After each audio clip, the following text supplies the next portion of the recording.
Shalom saudara-saudara yang terkasih dalam Tuhan Yesus Kristus, selamat pagi. Renungan kita pada hari ini diambil dari Efesus pasal yang kelima, ayat 8 sampai yang ke-16. Judul renungan kita pada hari ini adalah dari kasih yang sama. Sebagai orang tua, Anda pasti mengasihi anak-anak Anda apa adanya. Artinya entah dia atau mereka itu tinggi atau pendek, rajin atau agak pemalas, mewarisi kecerdasan super atau biasa saja, berbakat menyanyi atau tidak, itu tidak menentukan kasih Anda. Tetapi, saya juga yakin Anda pun berharap mereka berkembang maju. Itulah sebabnya Anda mengirimkan mereka ke sekolah, mengajarinya ini dan itu, menasihatinya dan menegurnya. Jadi, menerima apa adanya dan mengharapkan perkembangan serentak, bersumber dari kasih yang sama, bukan? Dalam nasihat pengembalanya pada umat di Efesus, Paulus merujuk pada upacara sakral, yaitu pembaptisan saat tak kala mereka diangkat keluar dari air baptisan, selam, kemudian terdengar ucapan liturgis sebagaimana yang terkutip di dalam ayat 14. Maknanya jelas, mereka yang dibaptiskan itu adalah anak-anak terang, harus bangun dari tidur manusia yang lama, segera berubah mengenakan perilaku manusia baru, sebagaimana Kristus bangkit. Demikianlah mereka bangkit dalam kehidupan yang baru. Hidup yang berhikmat menggunakan setiap kesempatan untuk memuliakan Tuhan. Iman Kristen berangkat dari kebenaran yang fundamental. Setiap kita dikasihi Allah apa adanya. Diselamatkan karena anugerah. Jangan bergeser dari situ. Kita tidak akan mampu membuat Tuhan lebih atau kurang mengasihi kita. Kasihnya abadi dan tidak berubah. Namun serentak kasih yang sama itu tidak pernah berhenti berharap agar kita seksama memperhatikan bagaimana kita hidup, bertobat, berbenah, bertumbuh dengan panutan Dia yang kita ikuti, Yesus yang bangkit itu. Allah mengasihimu apa adanya, tetapi Dia menolak untuk membiarkanmu seadanya. Dia menginginkanmu menjadi seperti Yesus. Tidaklah penting seberapa panjang kita hidup, tetapi lebih penting selama hidup ini kita isi dengan apa. Bacaan kita diambil dari Efesus pasal yang kelima ayat 8 sampai yang ke-16. Memang dahulu kamu adalah kegelapan, tetapi sekarang kamu adalah terang di dalam Tuhan. Sebab itu hiduplah sebagai anak-anak terang. Karena terang hanya berbuahkan kebaikan dan keadilan dan kebenaran. Dan ujilah apa yang berkenan kepada Tuhan. Janganlah turut ambil bagian dalam perbuatan-perbuatan kegelapan yang tidak berbuahkan apa-apa. Tetapi sebaliknya telanjangilah perbuatan-perbuatan itu. Sebab menyebut saja pun apa yang dibuat oleh mereka di tempat-tempat tersembunyi telah memalukan. Tetapi segala sesuatu yang sudah ditelanjangi oleh terang itu menjadi nampak. Sebab semua yang nampak adalah terang. Itulah sebabnya dikatakan bangunlah hai kamu yang tidur dan bangkitlah dari antara orang mati dan Kristus akan bercahaya atas kamu. Karena itu perhatikanlah dengan saksama bagaimana kamu hidup. Janganlah seperti orang bebal tetapi seperti orang arif. Dan pergunakanlah waktu yang ada, karena hari-hari ini adalah jahat. Status dulu dan sekarang. Memang dahulu kamu adalah kegelapan. Setiap manusia pasti dulunya berada di dalam kegelapan. Barang siapa yang tidak merasa dirinya berada di dalam kegelapan, tidak merasa dirinya berada dalam kegelapan, berarti orang tersebut kurang mengerti betapa dalamnya keberdosaan kita di mata Tuhan. Karena ada orang-orang yang hidup di dunia ini yang tidak merasa dirinya itu berdosa sama sekali. Karena merasa dirinya tidak pernah membunuh, tidak pernah berzina, tidak pernah mencuri. Jadi dia merasa dirinya adalah suci. Tetapi dia tidak mengerti bahwa pengertian dosa adalah seperti dalam kitab Perjanjian Baru ya. Bahasa Yunaninya adalah hamartia. Hamartia itu seperti digambarkan orang yang memanah tetapi tidak menemui sasaran. Jadi keberdosaan adalah seorang yang tidak bisa compliance atau memenuhi daripada apa yang Tuhan inginkan. Nah, kalau misalkan hati kita itu sudah berpikir jahat saja, walaupun kita tidak melukai daripada objek yang kita pikirkan jahat itu, orang yang kepadanya kita berpikir jahat itu, kita sudah berbuat dosa. Kita menginginkan orang itu celaka, padahal kita belum mencelakai orang itu. Maka kita sudah berdosa di hadapan Tuhan. Jadi, jikalau definisi dosa seperti itu, siapakah di antara manusia yang pernah hidup di dunia ini, kecuali Yesus, yang tidak merasa dirinya berdosa. Pasti berdosa, bukan? Nah, tetapi kondisi mengerikan itu tidak berhenti sampai di sana. Pasti ada solusinya. Solusinya oleh apa? Oleh penebusan Kristus Yesus. Status kita diubahkan oleh penebusan Kristus dari anak kegelapan menjadi anak-anak terang. Jadi status dan cara hidup ini seringkali tidak sinkron. Gitu ya.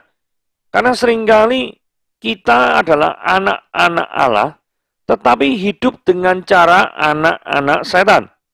Status anak Allah, tetapi cara ngomong seperti anak setan. Maki-maki orang, yaitu menghina orang lain, tidak memperdulikan perasaan orang lain, tidak tanya dulu orang itu merasa apa. Seperti itu. Nah, jadi tidak adanya integritas antara status kita sebagai anak Allah dan tindakan kita, pikiran kita, perasaan kita. Nah, salah satu definisi integritas yang paling saya sukai adalah satunya antara perkataan dan perbuatan. Jadi seringkali orang itu hanya omong doang, tapi tidak sesuai dengan perbuatan. Jadi seringkali kita harus berintegritas ya. Satunya antara perkataan dan perbuatan. Apa kata Anda daripada anak-anak terang? Ayat 9 katakan, terang itu hanya berbuah cuma 3 ya. Kebaikan, keadilan, dan kebenaran. Jadi perlu dipikirkan masa-masa, apakah buah yang kita hasilkan adalah kebaikan, keadilan, dan kebenaran? Karena seringkali kita mengorbankan ketiga unsur itu, yang merupakan adalah tanda sebagai kehidupan anak-anak terang. Jadi tanda ketika orang-orang itu disebut sebagai anak terang, itu adalah punya kebaikan, keadilan, kebenaran. Mengorbankan kebaikan, keadilan, kebenaran untuk meraih kesuksesan duniawi yang sifatnya fana. Itu yang seringkali kita jumpai dengan orang-orang yang ada di sekitar kita. Dan satu lagi, setiap keputusan yang kita buat, itu kita perlu uji. Seperti di ayat 10 yang mengatakan, dan ujilah apa yang berkenan kepada Tuhan. Saudara, kalau Anda ingin menguji, itu menggunakan ujiannya syaratnya gampang kayak ayat 9 tadi. Apakah misalnya mau ngambil keputusan, apakah keputusan kita itu baik? Apakah keputusan kita itu adil? Apakah keputusan kita itu benar di hadapan Tuhan? Jadi pertanyaan ujian-ujian ini membantu kita untuk mengambil keputusan yang tepat di dalam kehidupan kita. Oke?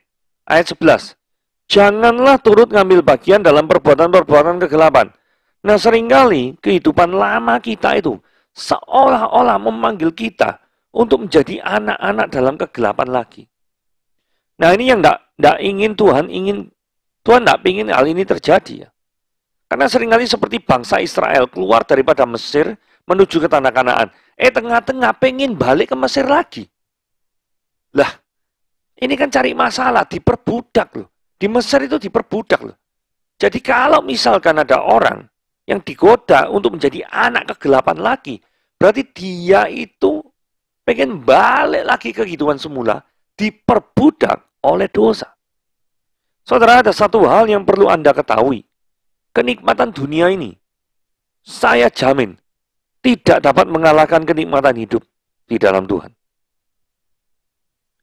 Menikmati penebusannya yang luar biasa di kayu salib, itu jauh lebih berharga daripada kenikmatan yang bisa dihasilkan ketika Anda berbuat dosa. Saya pikir tidak pernah ada karya terbesar yang pernah dilakukan oleh seorang manusia kecuali yang dilakukan oleh Kristus di kayu salib.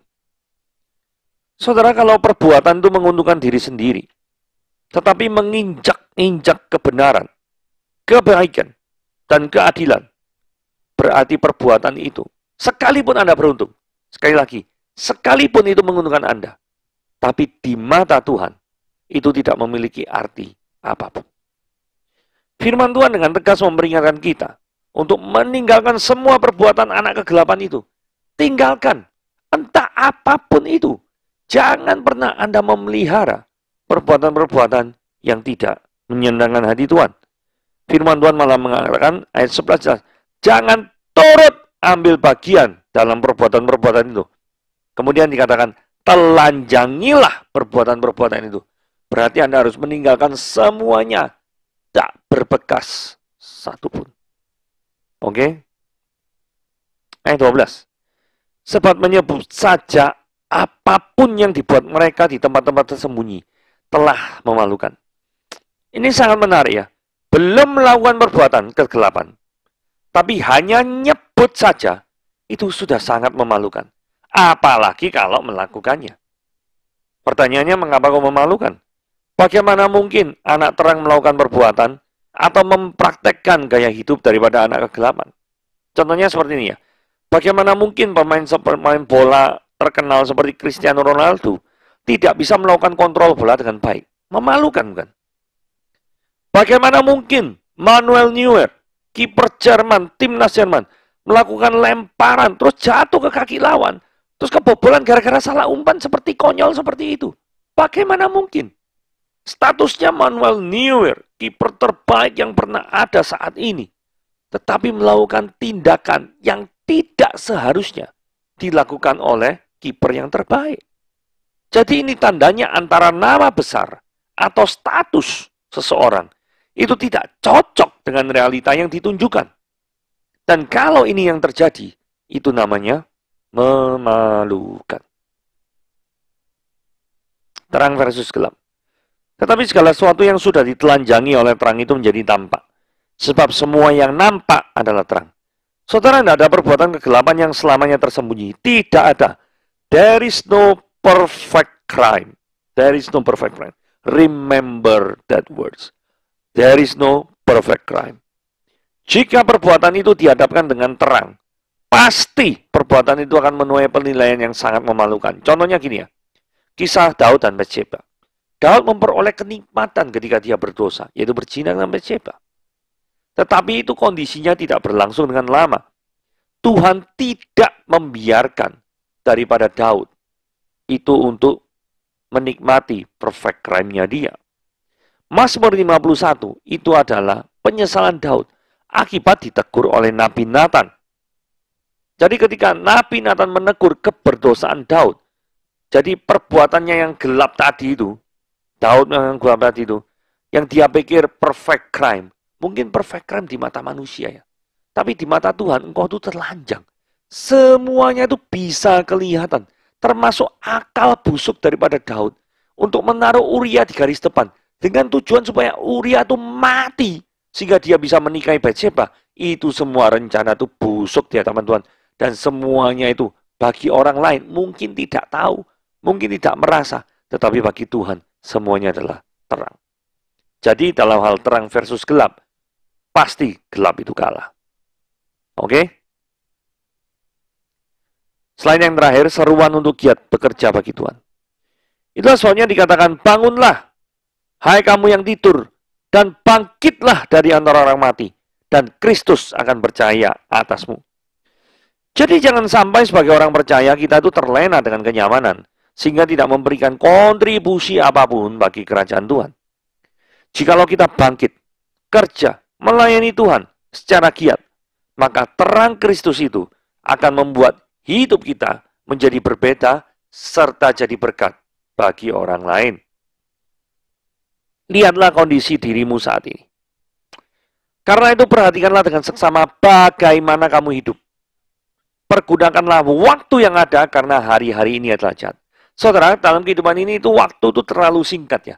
Untuk kita gunakan untuk melakukan hal-hal yang jahat, yang tidak berguna, yang jahat di mata Tuhan, itu sudah tidak ada waktunya ya. Waktu ini sangat singkat sekali. Sehingga jika kita tidak mempergunakan waktu dengan baik, maka sepanjang kita hidup di dunia ini, di mata Tuhan, itu akan menjadi sia-sia, tidak berguna. Jadi jangan sia-siakan waktumu. Perhatikanlah aktivitas apa yang Anda isi dengan waktu yang Anda peroleh selama ini. Kita semua manusia sama, punya modal yang sama. Punya waktu 24 jam every day. 24 hours a day and 7 days a week. Semua manusia memiliki modal itu. Tetapi ada orang yang sukses, ada orang yang rohani, ada orang yang gagal dan terus-menerus bergumul dalam keberdosaan. Saudara mau isi hidup dengan seperti apa? Apakah saudara tetap mau mengisi hidupmu dengan keberdosaan dan senantiasa mendukakan hati Tuhan? Atau saudara mulai untuk menjauhi daripada kehidupan dan menelanjangi daripada perbuatan-perbuatan yang gelap itu? Meninggalkannya ke belakang dan memandang bahwa melakukan pelayanan dan berbuat kebaikan untuk kemuliaan nama Tuhan. Saudara mau isi waktu apa? Dengan kegiatan yang seperti apa engkau mau mengisi waktumu itu? Melayani Tuhankah atau melayani hawa nafsu? Yang terakhir, lihatlah kondisi dirimu.